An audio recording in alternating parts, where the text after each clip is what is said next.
বাংলা সিনেমার মাহা চরিত্রের সেরা কয়েকটি অভিনেত্রী। খালেদা ঢালিউড সিনেমার অন্যতম এক মমতাময়ী ও দাপুটে মা হলেন খালেদা আক্তার কল্পনা। তিনি দীর্ঘ 3 দশকেরও বেশি সময় ধরে ক্যারিয়ারে প্রায় 500টি চলচ্চিত্রে অভিনয় করেছেন। আনোয়ারা বেগম, তাকে ঢালিউডের সবচেয়ে জনপ্রিয় এবং সফল মা বলা হয়।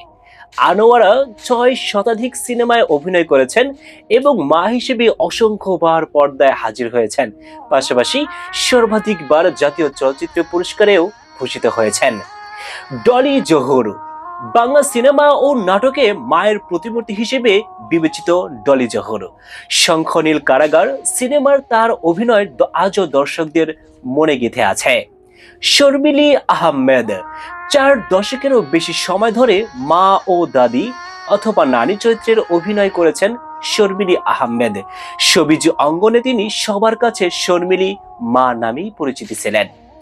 রেহেনা জলি, রেহেনা জলি পর্দায় সাধারণত মধ্যবিত্ত পরিবারের অত্যন্ত সহজ সরল, ধর্মপ্রাণ এবং মমতাময়ী মায়ের চরিত্রে অভিনয় করেছেন, যাদের চরিত্র ও অভিনয় সত্যি বাংলা সিনেমার দর্শকদের মনে আজও জায়গা করে নিয়েছেন।